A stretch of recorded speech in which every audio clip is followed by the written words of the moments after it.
Hello, good evening to everyone. Thank you for joining me for another session of Exploring the Science.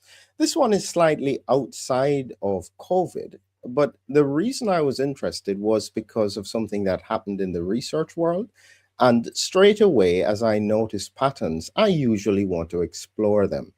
And so this is about sudden infant death syndrome.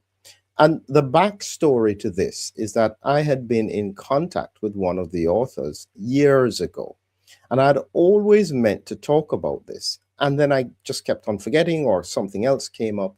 And then there was a recent withdrawal of a paper about SIDS. And as soon as that came up, I thought to myself, you know what? I have got to get in contact with this doctor and find out what his thinking is because it may be very relevant with regards to the science. So, this is what we're doing. We are having a conversation. We're exploring his views on the science. I'm here to ask questions, not hard questions, but just to pull out and extract as much as I can. And it's a privilege whenever we have a researcher who is able to share their journey.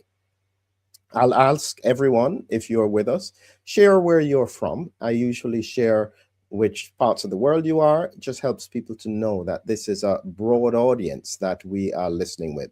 So without further ado, I'll add Dr. Dov Gebien. Have I got that right, Dov? Almost. Gebien, Dr. Dov Jordan Gebien. Yeah, so Dov, you will introduce yourself to the audience and you will help us to understand a little bit about your background. So just tell us a little bit about yourself. Okay, I'm a clinical doctor. I formerly trained and worked in the emergency room.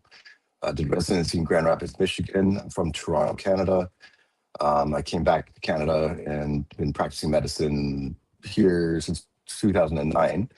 So I have many years of emergency medicine background, and then I transitioned to just primary care, like working out in the community later on. And so I have a master's degree in pathology as well, which kind of is interesting, came into it inadvertently. So I'm not a researcher normally, but I had a little bit of training from McGill before I went to medical school in pathology of all things. Like I wanted to study disease. I was fascinated just to learn as much as I could. Actually, I'll just quickly throw in the reason why I became a doctor, I didn't realize at the time, was fear of not knowing what to do. I was in an emergency when I was very young and I didn't know what to do. And I think that later played in, but I didn't, that was not a conscious decision. But that's why later on I became an emergency room physician. That's why I studied pathology. And I wrote a master's degree and I learned how to write scientific, not proficiently, but learn how to write. And that really helped later on. So you never know. It's amazing how these things just kind of worked out later on. And so I work at a walk-in clinic, just happy to see patients and get to know people. And I found that the best joy is getting to know the patients, really. And it's a far cry from when I came out of residency. It's completely different. So let me ask you a question then straight off. You Yeah. were in emergency medicine, and anyone who does that, I know, likes the action and the excitement of emergencies and accidents. What made Yeah. you transition out of that environment into where you are now? Make a long story short, I got addicted to opioids right there. Bam. I Wow. have a long history of severe back pain since I was like young, like I was 17, 18. And it just got worse and worse. And eventually I got a taste of opioids. And it turned out I'm one of those people that enjoyed it like right away. And so it helped my pain, but it also melted away a lot of my anxiety.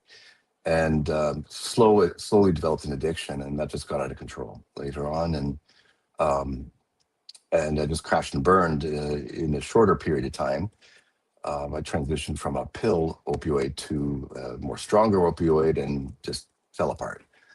I lost a lot Wow. in the end. I lost a lot, and it was very humbling. And I made it through it. I paid dearly for. They're not mistakes, you know. Like I learned, I learned a lot about mental illness, inadequate coping with stress, adverse childhood experiences, learning to take accountability, responsibility for my decisions, and how the most important things that I learned were when I had nothing was hope and other people. And I made it through it intact. despite some pretty horrible things. Which I mean, I'll just let you know right now. I did 18 days in jail and 8 months in prison for abusing my prescribing privileges. Fortunately, nobody was hurt. My family got hurt the most, really. My young children and now ex-wife moved out of Ontario, Canada to another province. I lost a lot, but in the end, somehow I made it through it. And it turned out that struggling and going through so much like that, losing my freedom. Oh, I just want to say the reason why I was incarcerated, uh, I was inappropriately prescribing, and they considered that trafficking, even though it's not trafficking to sell. I wouldn't have a medical license now if it was to sell. But anyway, it was to feed my addiction, an out of control addiction at the time, and it's considered a medical illness, not a moral failing. That's really important to understand. It's too easy to judge people. Okay? Deeper, it's too simple to look down at people. Don't judge them. Find out what's going on, because there's usually a lot more adverse childhood experiences, for one, in ways that people just learn what they just want to melt. They want to melt their problems away, and in the end, I paid dearly. But the best story is that it remained intact, and I became a more loving person, really, in short, a better person, just humbled. And what a lesson it was. So I've learned that those who are suffering around us, those are the most fascinating people, and to listen to people. Online, it's so easy to cast judgment on others, and it's unacceptable. We don't know what's going on in others. It's so easy to become full of hatred, even. Like, we don't know the full story, so reserve judgment. Try. You listen, Yeah, straight listen. away, as I said, I did not know this story beforehand. And as Mm. soon as you started to speak here, I thought to Oh no. be this open in terms of sharing their experience. I mean, that is an absolute credit to you, one, and being able to say that. I am definitely capturing that because I think a lot of people need to see that. One, own your mistakes, Yes, recognize the fallibility, and understand the statement, there goes I, but for the grace of God. So that is absolute really, really powerful. And it brutal sets, honesty. yeah, it sets the stage for why you probably have the insights that you do. So what I want to understand now, because what we're talking about is SIDS, and I guess Yeah. I'm curious to understand what in the world triggered your interest in SIDS. What's the emergency department? Was it a personal experience? What was it? Yeah. So I had a fascinating case, and actually, it's a colleague, medical doctor, um, and he told me a chilling story of what happened to him starting at 8 years old, 7 or 8 years old. Somebody I saw through the walking clinic, and I knew something was. I mean, I honed my skills as a diagnostician, working all those years, working in the emergency room, the pathology background, whatever. But the story was very concerning, and it doesn't take a special anybody with common sense, if you listen, would realize there's something chilling about it. But I mean, yeah, his story was starting at 8 years old. One night, he woke up in bed. As he woke up, he felt the first thing is his mouth opened spontaneously like a fish out of water, and that was the first thing that disturbed him. Why is my mouth doing this? He woke up very quickly. Well, not quickly, but just it caught his attention. His mouth moved against his will. He closed his mouth, and then it did it again. It opened up on his own, and he was gasping. He was trying to take a breath in. He didn't. That was the next thing. He tried to take a breath in, and absolutely no air was coming into his chest. Um, he was in pain that he'd never felt before in his ribs. In fact, he thought he had been picked up by his big brother. He's still in a waking state here in a matter of seconds. He thought his big brother had picked him up in a bear hug. He knew what the pain felt like, of that pain of somebody holding you up, and you can't open expand your chest, and it's rib pain on both sides. And he described it as a cramp. Um, he's 8 years old, and he knew he was in deep trouble. He tried to breathe in harder, and it was met with complete resistance to airflow. In fact, he said, that's when I learned what the meaning of futility was. So he knew he was in dire straits, and he knew he was about to die. And oh, by the way, I'll just leave that part out. So the bear hug, he turned around in bed. He turned around thinking his brother was holding him. And he turned around and realized he was in bed. Like, it's such a weird story, but that gives it the truth to it. This kid was able to troubleshoot under pressure, knowing that he cannot breathe in and he was about to die. And he said, try something new, because breathing in did not work at all, a complete inspiratory arrest. And so he experimented. As I said, he tried to breathe it harder. That didn't work. And then he said, well, to himself, try breathing out. And that was the biggest gamble of his life, because he knew that if he breathed out, that he would die quicker. And he did it anyway. And this is such a crazy story. And it worked, obviously, because immediately the bear hug, cramp pain, and inspiratory arrest completely went away in a flash. And he survived it. And this kid was like, wow, I almost died. And he goes back to sleep. And this is not the first time. This has happened in the night periodically. He doesn't know how many times, but countless. And he went through it many, many times. But after the first time, he knew what the solution was, and he survived it. He said it happened between ages 8 and 17. And he basically, I guess, forgot about it. It was, I guess, traumatizing for him. And he didn't talk And about it what for made many him years. tell you about it at that time? That's more complicated, but something happened in his life that it finally came to light.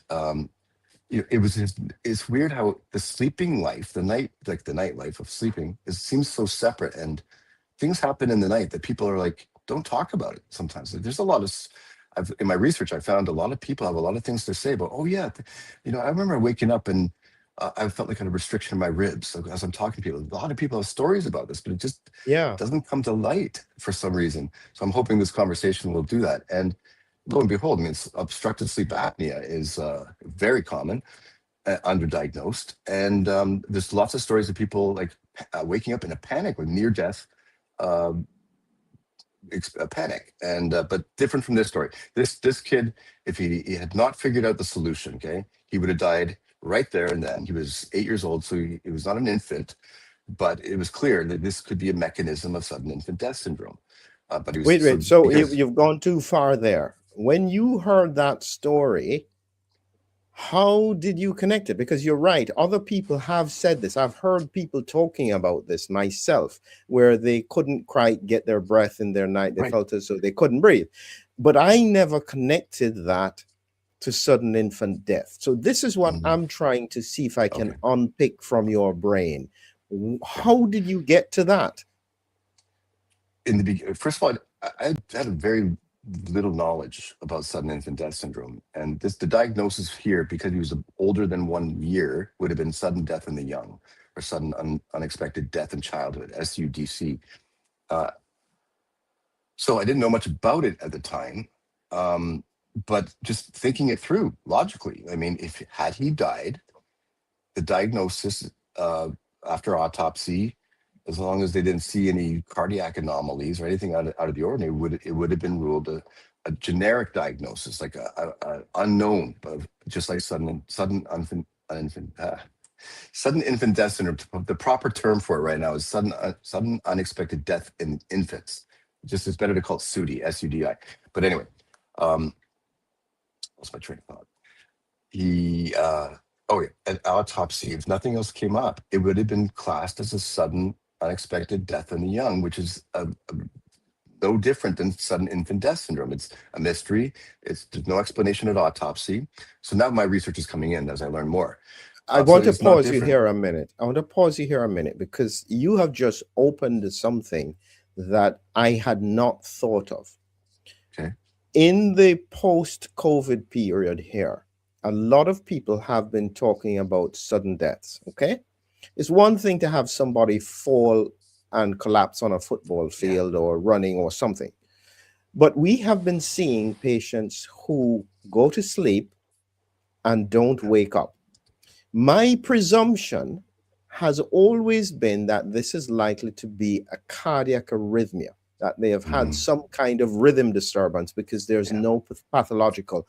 Do you think it is possible that this pattern could explain this unusual phenomenon that people are talking about at present? Yes, I believe firmly, after my research, we're talking 3.5 years of tons of research in my spare time. But what is it about sleep? What is it about sleep that causes deaths? Cardiac happens. Cardiac can happen at any time of the day, but like it doesn't explain it. So what the answer is yes. I believe my that primary respiratory arrests are happening in the night, and the question is, and the cardiac is secondary. That can't be proven at autopsy, but just to consider the possibility that these are respiratory arrests primarily. That makes a lot more sense. And the question is, why are respiratory arrests more common at night? And the answer is fascinating. REM sleep. REM sleep. And now, rapid eye movement sleep is a stage that's deep.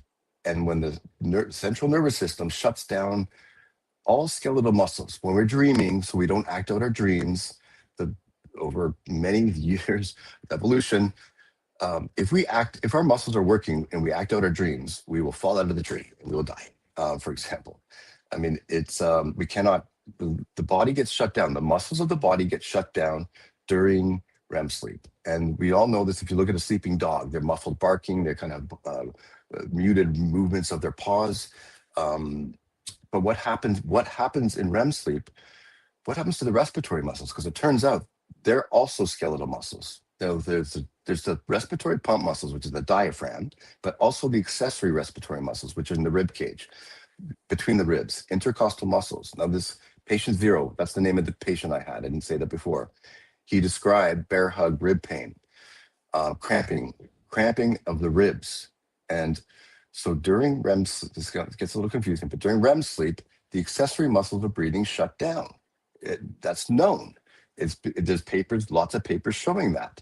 So if you shut down the accessory muscles during REM sleep and you have a fatigued diaphragm, and now you just put a workload onto the diaphragm, you can put it into overload. And what happens to fatigued muscles?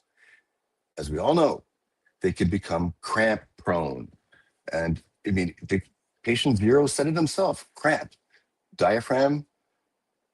He had both sets of respiratory muscles must have failed for him to have complete inspiratory arrest. That means the intercostals failed, and I believe from REM sleep, and that put an extra workload on his diaphragm, and that went into failure too. And that is the best hypothesis I have. So long story short, to summarize that, yes, respiratory arrests are just as possible during sleep, just to be um, conservative.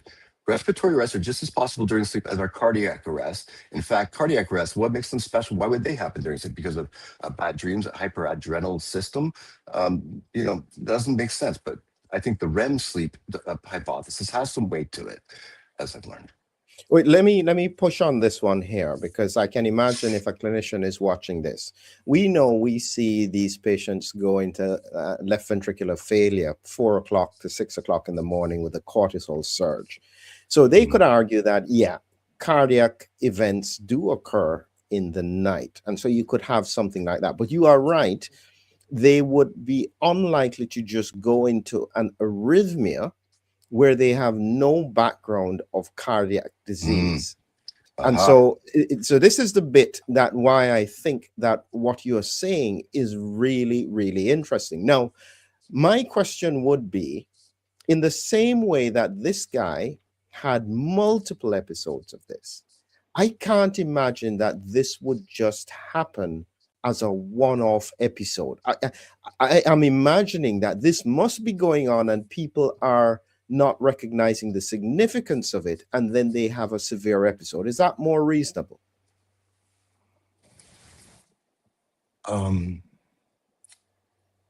Sorry, that's a good question. What happened to him probably happens to a lot more. In fact, what I think is many, many deaths occur this way, and it's been missed all this time.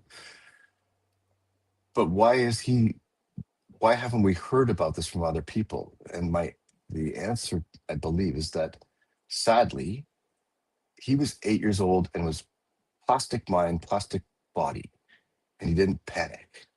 An adult, if they woke up in that, would panic. And I think my firm belief is that He is the exceptional survivor from this. First of all, combined failure of both respiratory muscles doesn't happen that often. It happens in those who are vulnerable, and that's basically the young, the very young. Why does this happen more in babies? Well, why is this more common in babies than older kids? Because sudden infant death syndrome is much more common than sudden unexpected death in children, older children. And the difference is immature respiratory muscles. The youngest of infants have incompletely developed respiratory muscles, which are fatigue prone. Much more. And as we get older, our accessory muscles, the ones in the ribs, the intercostal muscles, become trained and get stronger, but not in early life. So that explains why it's the young. Explain why it's at nighttime. Why it's not common across the population. As we get as the person gets older, is much less common unless there's something causing weakness of the respiratory muscles. And this brings me, I don't know if you want to make the transition, to damage, myositis of muscles. Like wait, before you go to this, I want to make sure the audience understands what you're saying, because a lot of people are hearing what you say, but they can't picture. They don't even know what the diaphragm is. So in preparation, I got an image here, and I'm going to show you just generally. Oops, sorry, I have to add it to the stage. Here is the image that I've done. Normally, when people breathe, the main thing that causes their lungs to expand is this muscle here called the diaphragm. It separates the thorax from the abdomen. And when it contracts and pulls down, it pulls air into the lungs. Now, most people, if, for instance, they got asthma and they had air trapping, they can then use chest muscles to help them to breathe. Or if you're very tired, you can then use the other chest muscles to help you breathe. But if you are just breathing normally, you will notice your chest is not moving. And the reason is because your diaphragm here is contracting. Now, what you are saying is that in some children, or even potentially some adults, this then goes into spasm, and they can't then take a breath.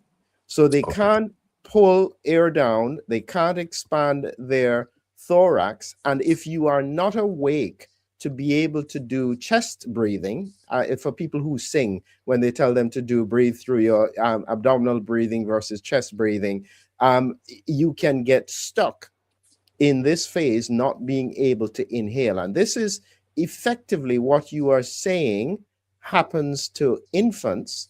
And this is why they are unable to do the transition to chest or exhale, as you're saying, and therefore they go into respiratory arrest. Is that about right? There's a lot of steps involved there. Yeah. Okay. All right. So let's now go. Let's go into the steps. I just wanted people to understand the basics about where the diaphragm is and how it works. So let's explain now what you're saying. Yeah. See, all of this can be explained. Okay. It doesn't take anybody with extra education. You know, it's just, and it's intuitive too. We all know what a cramp feels like, and the muscle can flicker before it goes into a full cramp. And what leads to, I mean, what causes cramps in the first place is muscle fatigue, other things too. But the step, I missed one of them. Okay, so something can weaken the respiratory muscles of various causes. Okay, when a muscle gets fatigued, it becomes cramp prone. Okay, I say cramp, but there's also the flickering. There's various types of, it's called excitation. Okay, like abnormal contractions of the muscle. So when it's fatigued and a sudden workload is added to it, you can precipitate or cause excitation. And that excitation could be flickering, they're also called fasciculations. They can go into a brief spasm.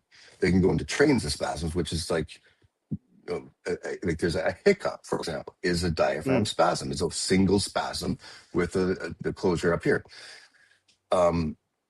So there's a whole spectrum of different versions of excitation. So fasciculations, spasms, trains of spasms, which are several.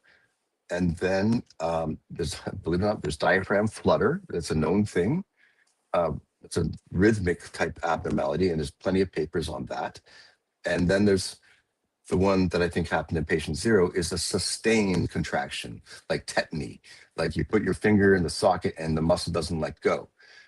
That's the cramp of diaphragm cramp. So to make a long story short, um, most of these don't cause serious symptoms, and in fact, diaphragm spasms can cause a whole plethora, a whole variety of symptoms, um, and a lot of them are not life threatening. But in some people, it's a sustained spasm, the cramp or tetany. Now that can become that would go from, okay, there's apnea, which is lack of breathing, which is what happened in patient 0 and happens in babies, premature babies all the time. Apnea, but now if it's sustained, it becomes, we call it respiratory arrest, but it's basically the same thing.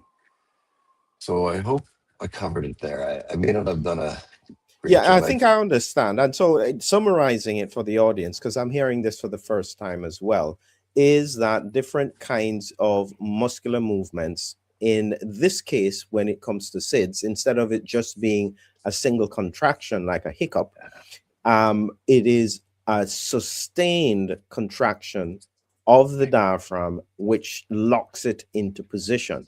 And Yes. if you imagine that this happens even on expiration, so because in theory it can happen at any time, if it's inspiration or expiration, can you imagine if that is locked in expiration and you can't even blow out air any further?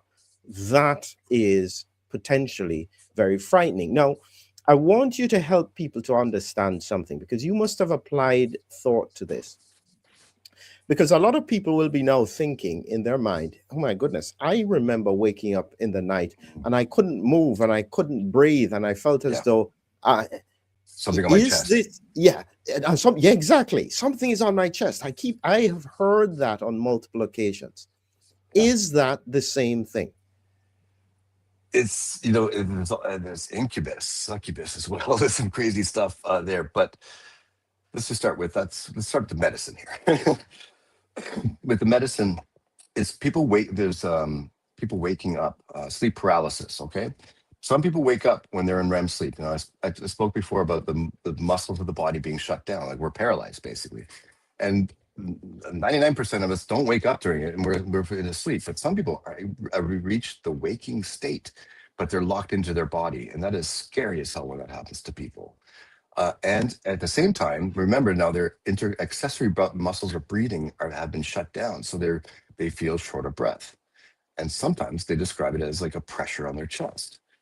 And I went a little far there, but other people from historical accounts, anyway, I'm not going to even go there. But it's the highest risk period of our lives, hands down, of the day. Okay, it happens every day. It's the highest risk period of dying, as far as I'm concerned, because we lose the helper, the accessories to our main muscle of respiration. So sleep paralysis is just one of them. It's incredibly scary for people. Sleep apnea has many more apneic spells during REM sleep. No surprise there, right? Because that's when the accessory muscles shut down. There are more deaths during that part of sleep. I believe. I have to confirm that. Don't want to speak untruths here. And so, so it's fascinating what happens at our most vulnerable time of the day. And babies that sleep most of their lives are at the highest risk because of sleeping and going into active sleep. It's called active. They don't call it REM sleep in babies. Sleeping babies, they call it active sleep. So yeah, it's that's just, there's other things that happen.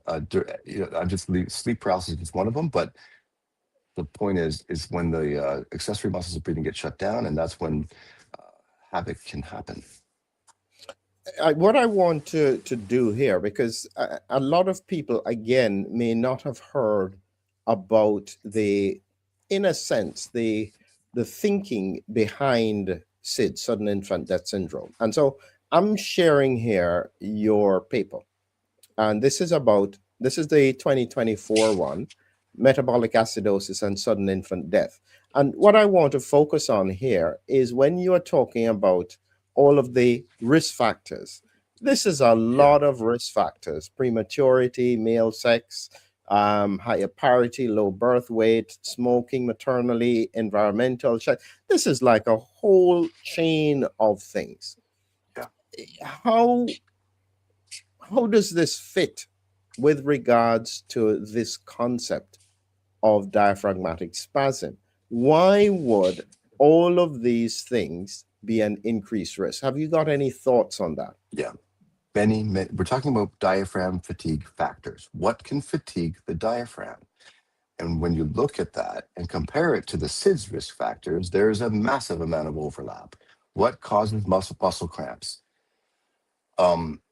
So again, I know I'm biased because I'm coming from a certain angle, but when you research what fatigues the diaphragm, uh, there's there's no question there's much overlap. So that list there in one of my papers, a separate paper, I did look at some of the risk factors.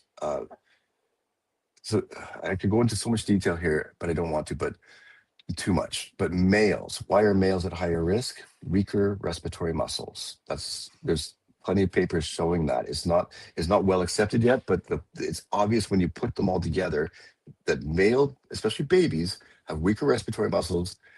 In SIDS, there's a higher death rate amongst males. I think also in post-vaccine sudden deaths in children, there's more males that are dying. So the answer from my angle, it says because they have more fatigable diaphragms. Another important one you wrote up there that's in there is younger age. Okay, that's I talked about that already. Prematurity, is it in there? Yeah, prematurity. Because they have less developed respiratory muscles. I talked about that earlier. That's a fatiguing factor. They can become fatigued more easily. The other one, though, I came across this in my research. Like, as I said, I'm not a researcher normally. Okay, I come from an emergency medicine background, but it's just a nice, fresh take on things. Nicotine. That's a well-known, cigarette smoke exposure in the house. That's the actual proper way to define that risk factor for sudden infant death syndrome. What is it about cigarette smoke that can predispose a child to dying? And this shocked me that when I looked up nicotine, just the most common ingredient in cigarettes, of course, is nicotine. Well, as an emergency medicine doctor, I looked up the toxicity of nicotine. What happens in nicotine deaths? And lo and behold, respiratory muscle paralysis. It just blew me away and it pissed me off because it was right there, right in front of us. It's funny because I'm a doctor as well, so I need to say we. I take part of the responsibility, but we knew the risk factors. Why didn't anybody explore common sense and look into the risk factor, nicotine? What happens in overdose? And it was right there. The answer was right there. Respiratory muscle spasms, rigidity, and paralysis. And there's plenty of reports. In my paper, I quoted I think it was 1935 paper, which is an excellent paper. And the author said, to their expert opinions, from what they researched in animals and studying the case reports with young children who ingested small amounts of nicotine by mouth, that's another thing. Very dangerous for anybody who has vape products in the house. If ingesting nicotine is incredibly dangerous for children. I mean, just in the smoke is bad enough for young babies. So just to know that it's incredibly toxic. Small amounts in their reports, these kids took small amounts and they were dead within 15 minutes to half an hour. And they said it was from failure but paralysis of the respiratory muscles. Now, if you compare that to the SIDS body or even sleep apnea things, they consider causes of respiratory arrest to be from the brain not giving signals, which I question sometimes, and it may not be all the case, or obstructive sleep apnea. Okay, obstructive where there's like closure of the airway.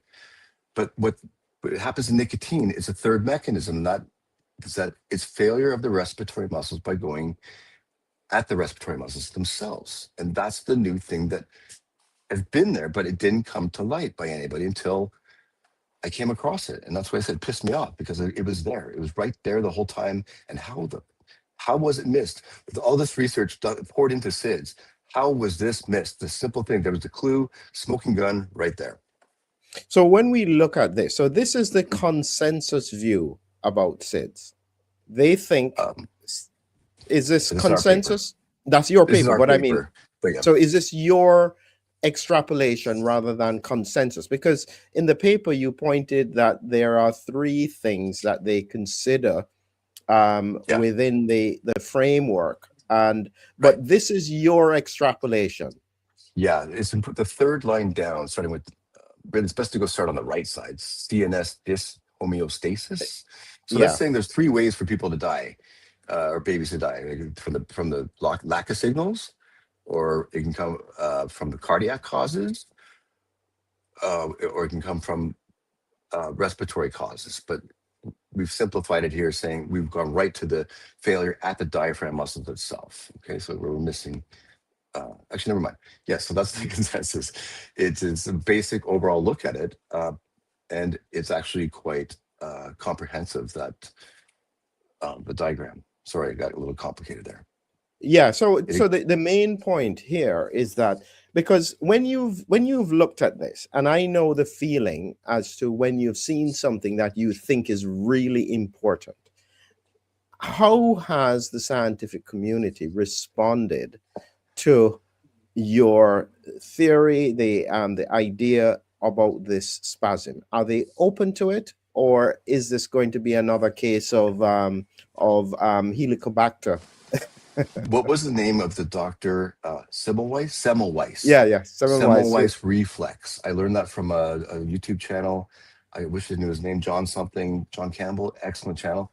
Um, the Semmelweis reflex is basically, and I've seen this. My answer to that question is,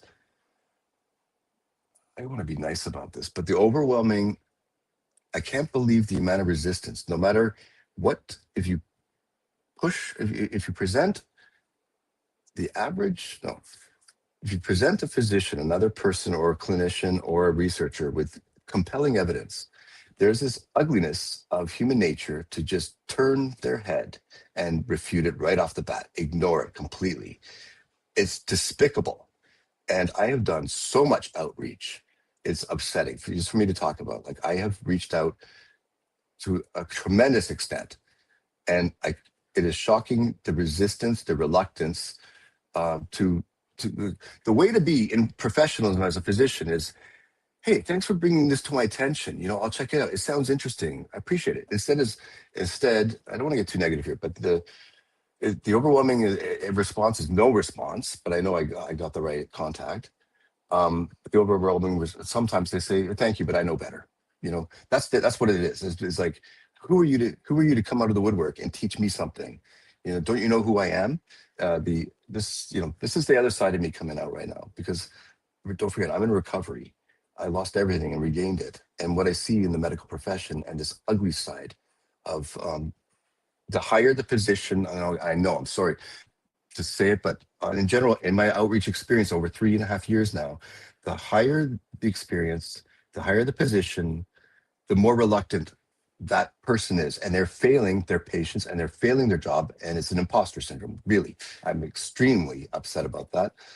Well, I think And that truthfully, there's good news though. yeah, I think that truthfully, we saw this with COVID, and we saw Yeah, this throughout the pandemic.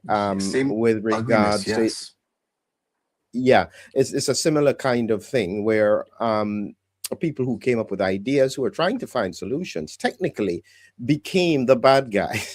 yeah. It's not supposed to be. Hey, thanks for the hypothesis. I'm going to check into it. That's the way to be. What the hell has Yeah, I happened to mean, people? why would somebody discredit the fact that you have spent years thinking about this, researching it, writing papers on it? Now, even if they disagree with you, it's not about whether or not they agree or disagree with you. It's about the fact that common courtesy is to say, actually, Yeah, I'm very happy you are doing this kind of work, and I want to encourage you to continue. I don't necessarily agree with everything yeah, you're saying, yeah, but I will give you the courtesy to at least look at it and give you some thoughts about what it yeah. may be. What you just described was Dr. Paul Goldwater. I reached out to him out of the blue, and he was exactly that, and I'm so grateful to him for that. That's the professional way.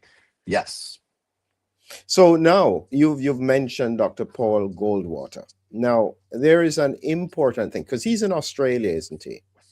yes, and he's a SIDS Yeah. researcher. So he's a SIDS researcher. So he's one of Not the research few. lab. Yeah, so he's one of the few who actually listened to you, and you guys published that paper together. Yeah. Now, here is an important thing, because he seems to be taking the fight to the scientific community, and they don't like it, because I had mentioned that this paper here that he recently published, Sudden Mm, Infant Death Syndrome, a yeah. review and reevaluation of vaccination risk. Now, listen, the minute you touch this, you are touching a beast. Okay? Yeah. Yep. Did Sensitive you? subject. It's a very sensitive subject. And this was, so just so that people get the context here, the reason that I remembered about this, as I said, I'd spoken to you some years, or contacted you some years ago, when I saw this paper, this come up, and it was so weird. This paper was published in 2021. Then suddenly now, this paper had to be removed. So the Wait. editors. Which paper? Oh, this is a different paper now. So this Just one, pointing that out. This Vaccines is and the Sudden Miller Death, an paper. analysis of the Right. VAERS database. So Yeah. this paper now gets removed because they said there were methodological flaws identified with the use of VAERS data to infer a correlation between sudden infant death syndrome and vaccination. Now, the minute you do that, you are absolutely on target. Now, here is what I think happened. There was another paper, which I said was published. This paper, they couldn't directly remove for whatever reason, but it critically cited that other paper in its documentation. This bit here suddenly makes this paper no longer stand up, because they have retracted a critical statement that this paper has done. Do you see what I mean? Yeah. Now, this, I'm going to come back to that in a minute, but you are touching on something here that people don't want to think about. And one of the concerns that I have is that asking these questions doesn't have to be a problem. Yeah. You know, meaning like when they ask about autism and vaccination, and there's this huge pushback, it's not. And I'm thinking, it's not a big deal, even if it was. You just say, It's here are the responsible. risk factors. It's a responsibility. It doesn't damage vaccines necessarily. If you can identify potentially children who are at risks based on their characteristics, so you would know there if they're low birth weight, exposure to smoking, so you know all of the characteristics of these children. If that is found to be relevant, you just be more cautious. Why is that such a big deal? I don't know what happened, but like blinders, okay? And it's such a sensitive thing. And I mean, let me just make it very clear. Vaccines, okay, as a physician, there's no question, okay, just for everybody out there. The safety of the risk of having a problem from the vaccine is not even close to the risk of having problems from the disease. Okay, so vaccines absolutely are helpful. Okay, absolutely. If you want to gamble with your life based on these odds, then it's not a good choice. Okay, so let me just say that again. The chances of dying from the disease itself or having bad complications is much higher than from the vaccine itself. So let's just get that out there. Vaccines are safe over the numbers. Okay. But there are side effects to vaccines. It happens less often. And so now what we're talking about, and Dr. Goldwater's paper is looking at the cases that did have problems. Okay, so that needs to be said. Where vaccine safety, I mean, measles, mumps, it is tragic what's happening, and we're gambling with our children's lives, and that's unacceptable too. Don't gamble with shitty odds. Sorry, bad odds. Sorry, I lost my train of thought there. What were you saying? You were talking about the fact. So let me just be clear about something. I haven't asked you this before, but because I know my audience, I know what they are thinking is that a lot of people who follow what I say, because I've always asked different questions around COVID and the pandemic, and I think that we weren't careful enough with regards to COVID Yeah, vaccines in yeah, the pandemic. Now, what has happened is that because there's been such a strong determination to say there was no problem, it has mm. damaged critically Oh, the trust in all vaccines. And this is now where there's a the huge danger for the public. And so I thought that I would clarify that because I suspected that that was what you were saying. And the point I here did. is that when I talk about, or when you are making reference to childhood vaccine, so I'm not talking about the COVID pandemic here. I'm talking about the fact that we've got tried and tested vaccines for measles, for mumps, for rubella, etc., etc. And the issue becomes, why would you destroy the credibility of these products by not being willing to look at potential risks? And that Yes, is effectively, it's almost as if the narrative has to be the risks are so small that it is irrelevant. Why does that have to be a narrative? We yeah. prescribe drugs all the time. We know their side effects. It doesn't mean you don't use it. Um, Honesty is the best policy. Okay, it includes in public health, public medicine, but paternal, authoritarianism. We know better than you, and we're gonna quiet down on this information. We're gonna keep it quiet. Okay, that kind of behavior, that's what leads to big problems. Okay, the approach was wrong, and that led, in my opinion, to so many more problems. We need to be honest and upfront in medicine, and um, not try to hinder or mute information because people might get the wrong idea. It Life is not like that. We have to go through the ugly side of things too. So that paternalistic approach backfired, in my opinion, on minimizing the risks, minimizing the dangers. Um, and it's a very complicated thing, but in the end, it created so much. It divided the public and their confidence in medicine because they weren't honest, and so we're left with trying to repair that. And now, there's I've learned through an American subcommittee that's researching, investigating into what happened with the COVID vaccine. So there was many problems. Okay, it was not properly checked for safety. I mean, I was misled to believe that when the vaccines that would help, that were properly checked in some way. I mean, they rushed it through. I understand that it's not perfect, but there was no one at any point, like the manufacturers didn't test safety, like the proper, like at least do some checking, and the authorities that from the government side of it also dropped the ball. And I didn't know this, but that's what really happened.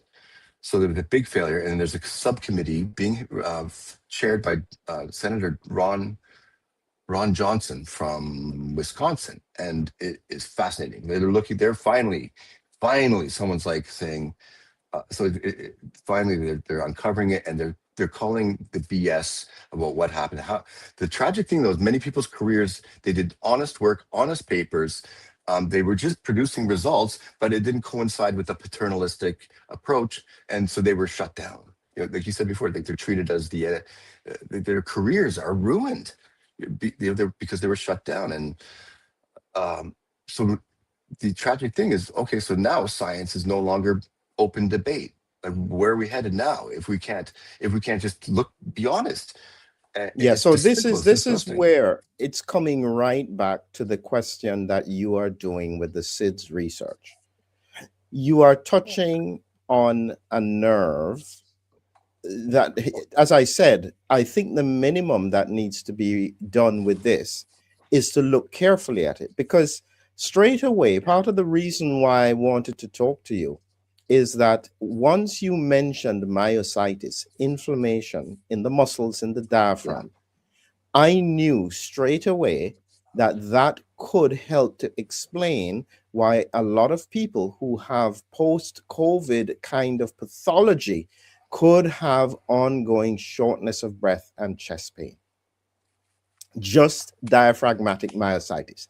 Listen, and so I knew that this was important.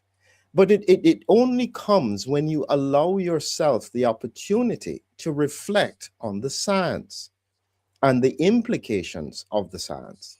And so this is why now I'm exploring with you, okay, this can happen in terms of infants, which can cause sudden death. I have now learned the possibility that this can also happen in adults in theory, which could cause sudden death in their sleep. And therefore, and this could potentially explain the unexplainable, where there are a lot of people who have no respiratory disease who are struggling with breathing and chest problems. Yeah, it's so nice to hear someone get it. He was open-minded. I gotta say, like, I'm a little emotional right now because I've worked so hard on this. And yes, it's really simple. It is well known that viruses and also the vaccines that emulate them can damage muscles. And unfortunately, in medicine, we looked at, where the site, for example, the deltoid. People have problems there. But that's not the only skeletal muscle, right? We talked about this before. There's other skeletal muscles, and that includes the respiratory muscles. There's also the heart, right? If we look at the side effects of vaccines, there was cardiomyopathies and myocarditis. So inflammation of the heart muscle, and that led to some deaths. But we seem to have forgotten in a blind spot, what about the respiratory pump muscles? Could they be prone to myositis as well? So my research has shown that we just en masse in medicine basically have a blind spot there, that the respiratory muscles are prone to damage by viruses and some vaccines in rare cases. And so that is, you said it right there, Philip, is that just to hear someone else say it, like it gives me validation, like that this is underexplored, completely underappreciated. I just want to say one more thing. The body has two vital pumps. We know all about one of them, the cardiac, the one that pumps the blood through the vessels. But what about the other one that pumps air into the lungs? So you said, when the diaphragm contracts, air enters the lungs. That's a pump. When a pump fails and there's not help around, death will happen very quickly. And there needs to be more research, absolutely, on failure of the respiratory pump muscle. So myositis, and that's very clear that it was missed, that myositis can affect the respiratory muscles too. And that puts together why there's SIDS-like deaths after vaccines. And as that paper that got retracted was most often between day 3 and day 7, I believe. That's when inflammation, the damage is the most at that point. Well, And I'm going to pause you there because I highlighted something in the paper that was done by Dr. Goldwater that he said. And what he had said was a quote or the analysis from the paper that had been retracted. Okay. And as I said, I realized why this was shut down. And if you look carefully at this, this is now what he pointed out. When they looked at 2,600 infant deaths between 1990 and 2019 in VARS, 58% of them were within 3 days. 78% were within 7 days. Now, I didn't know this.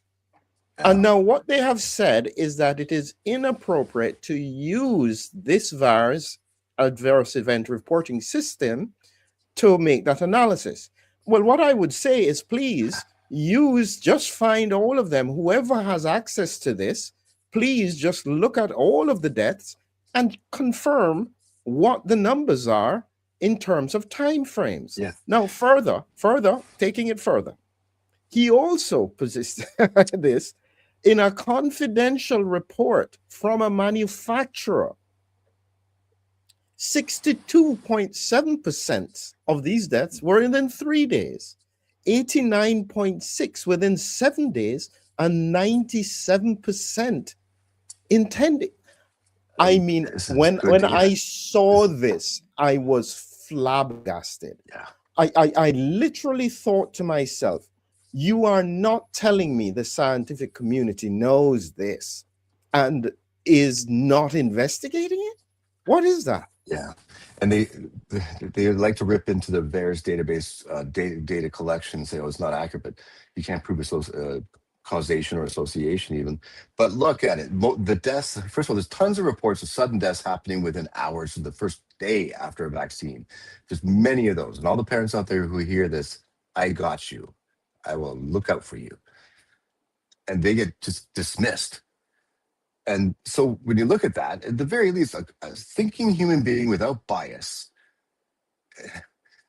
would say, maybe there's something in the vaccine that's causing the problem, right?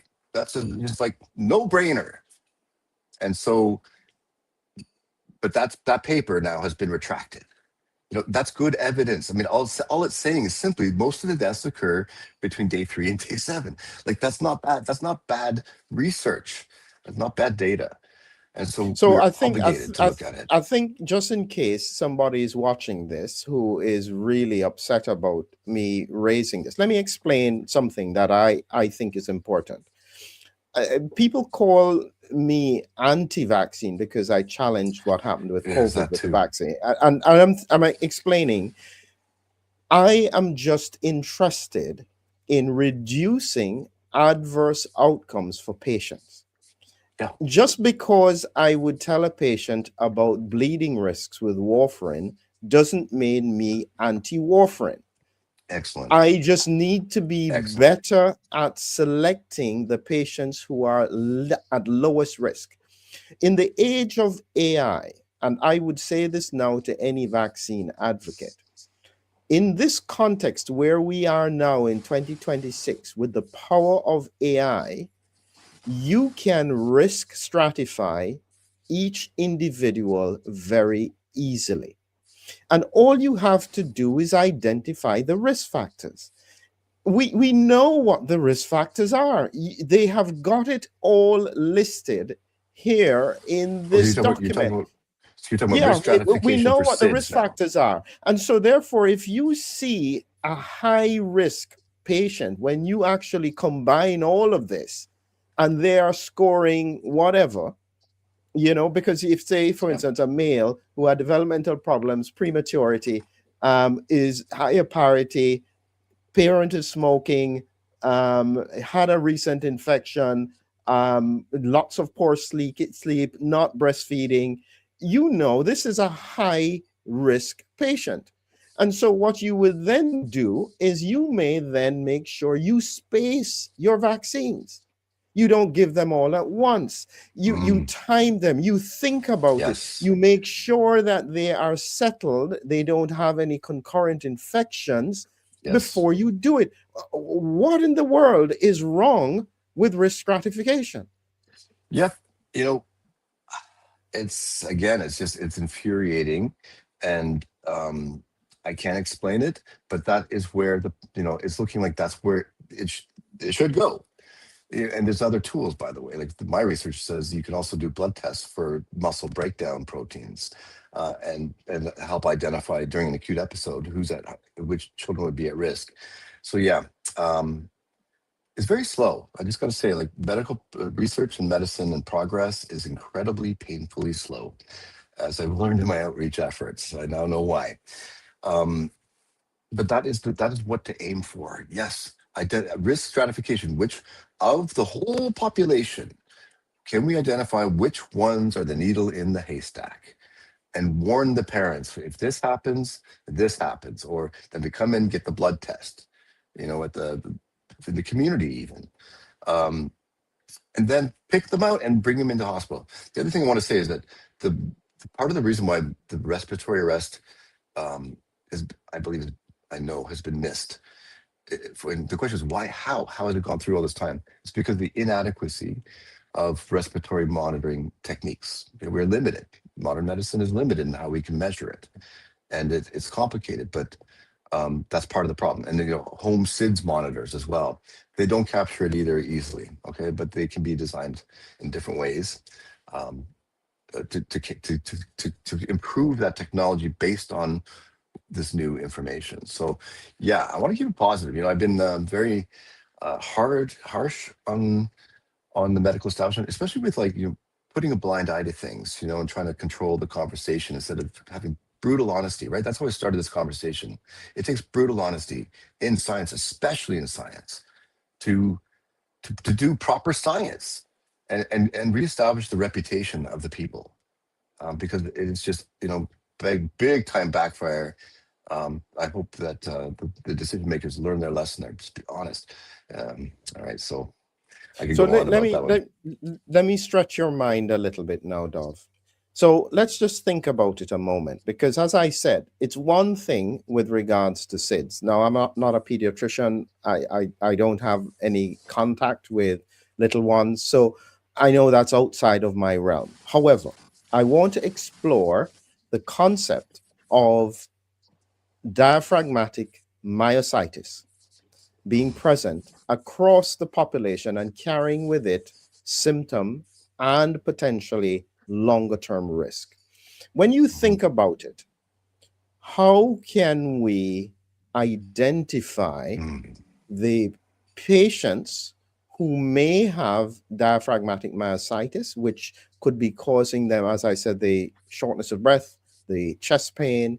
Is this just blood tests? Is it patterns of symptoms? What could we Mm. look for? Yes, you changed gears on me there. That's good, and I have a chart on that, and I have to review it. But children are I'm familiar. I'm a ER doctor. I've seen many children, and it is well known that when they're just young children, when they're in distress, sometimes it's not obvious, and that's scary, right? Because things can happen very quickly. Arrests, cardiopulmonary arrests. However, there are ways. Okay, there are ways to identify from home, and using the risk stratification tool that Philip, you mentioned, that can be used easily just based on like data. Is there anything recent? Have they had a cold recently? That's a big one. Okay, a viral infection or a vaccine recently. Are they dehydrated? Are they breathing hard? There's some common sense things that we can educate and empower the parents to say, there's something off here. This child, something's wrong, out of the ordinary. There's more here, but to trigger the parents to say, okay, time to see a doctor about this. And then the doctor needs to, and they need to be prepared, okay, for what's going to happen in this situation. The worst part is that this happens during flu season and RSV season, which is one of the viruses. So the ERs notoriously get inundated during this time. It's very hard for the emergency physicians to sort out the needle in the haystack. It's a very tough issue that happens year after year, and every ER gets overwhelmed. But in the future, when the parents come in, just get the CK blood test. Like I said, now we're talking about babies here, okay?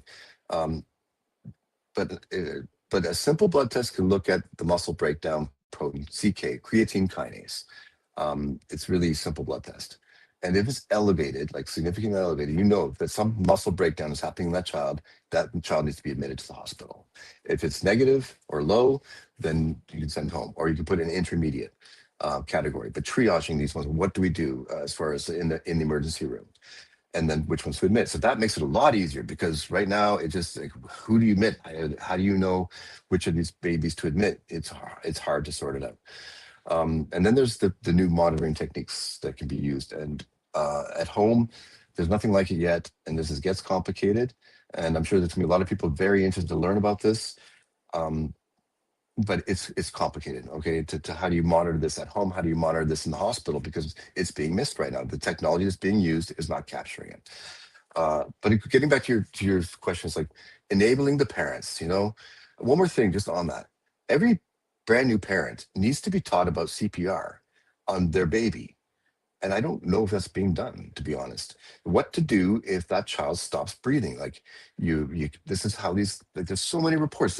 The parents put the baby for a quick sleep. They come back 10 minutes later, and the baby's blue and not moving. Panic, sheer panic, and we need them to be prepared in that situation. Yes, call 911, but learning how to do proper CPR. And we're not doing chest compressions here. This is a respiratory emergency, and it's not so easy. Mouth to mouth. Okay, no, but it's not so simple in a baby.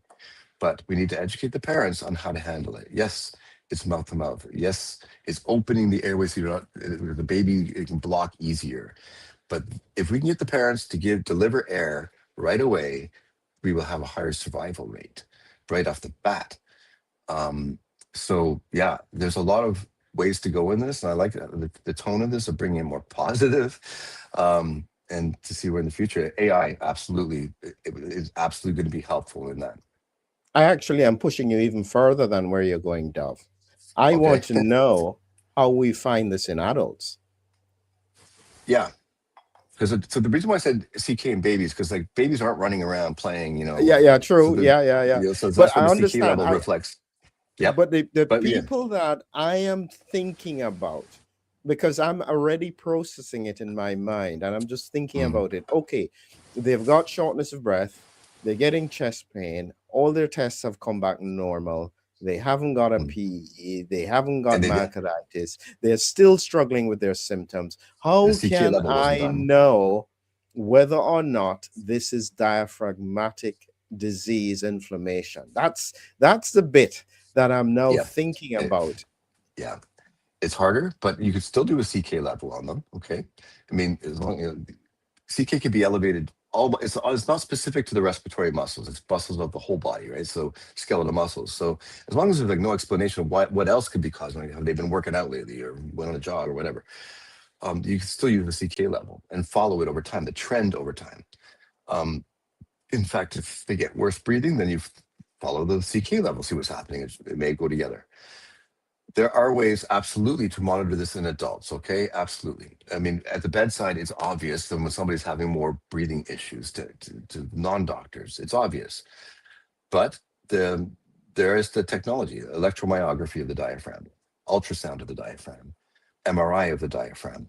uh, MRI is probably the best to identify damage in a live person. Muscles evidence, like hard evidence of muscle damage. So CK is an indicator of it, the lab test, but the MRI shows it. So yes, this can all be done. It's the same monitoring techniques. You can also monitoring carbon dioxide levels. That's a sign of like respiratory failure from the pump muscles. This carbon dioxide level slowly increases. Just quickly, that's why patient zero, was gasping in the beginning. Remember, I said his mouth was opening like a fish out of water? It's called the gasping reflex. I didn't know about this before, that his oxygen level had dropped slowly during sleep. And the question was, well, what caused that? More complicated, but it got to a critical level, and that's what woke him up. The mouth opened on its own to gasp, and it was because something had caused a drop in his oxygen level. Now, we've gone over an hour. This has been a fascinating discussion, and so Mhm. I want to close out now, Dov, and I'm I tired. want to think about, when you think about this research and what you have done with it, and this is now giving that vision of what would you want to happen if you got access to, say, Senator Kennedy, or whoever who thought, this is really important. What would you want them to do with this research, and where would you want it to go to fulfill its full potential? Yeah, like I said before, thank you. Uh, Progress is very slow in medicine, but the magnitude of what I've uncovered is massive. We just talked about a fraction of it. It really needs an institutional approach. This is way more than a single person. Robert F. Kennedy Jr. is in that position. Because he's NIH, National Institute of Health in the United States. This thing needs to be explored from multiple angles, but at the very least, the simplistic one, just if it was start simple, is when I was speaking about that flu season, RSV season, how can we? That's where the study can be done. Let's just do creatine kinase levels in all children coming in of all ages for respiratory issues, and have a look and see, do they correlate to respiratory events? Does it predict um, more morbidity and mortality?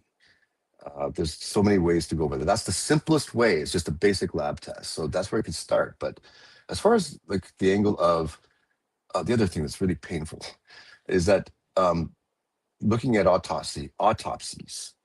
One of the things I uncovered, unfortunately, is that part of the blind spot here is because diaphragm histology. Now, looking under the microscope, the diaphragm at autopsy looks normal to the gross, to the naked eye. And there's plenty of papers though showing that microscopically or in histology there is damage there. Unfortunately, the guidelines right now for most pathologists do not include diaphragm histology, so the evidence is being missed. It's there. I could quote the papers on it. It starts with Carrick's 1989. So, just collecting data at autopsy, how many, how much diaphragm damage occurs, what kind of deaths does it occur? It is such a hard question to answer, Philip. It is massive, and I don't want to make it too complicated. But the other thing is, how do we identify diaphragm spasms and cramps? That's another important one, and it's very hard to measure. But electromyography, and that's fraught with a lot of artifact, and it's hard to do correctly. But I think now with this new knowledge, it's like they were getting noise signals. They couldn't identify what was causing these signals. They didn't know what it was, but they weren't looking at the diaphragm. They didn't realize that the diaphragm, when it's in spasm, is probably causing that noise, which they think is artifact, but in fact it's coming from the diaphragm, and that can be done very easily. It's the hard part. It's like an ECG with leads on the chest, but it's leads just a little lower over the diaphragm, and and uh, to relook at that information, clean it up, and I think there's going to be room in the future there to use EMG as the monitoring ability. I'm tired. I lost my train of thought a little bit there. Yeah, no, no, excellent, excellent. Mhm. I just wanted to thank you, Dov, because you came on here at relatively short notice. I know that even talking about this was not necessarily the easiest thing, but I really appreciate the time to share this kind of knowledge.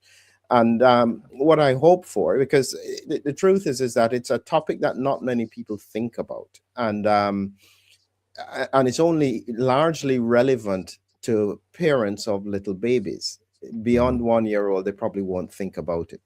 But my instinct is that you have just opened a door to understanding a piece of symptom management that has gone under the radar.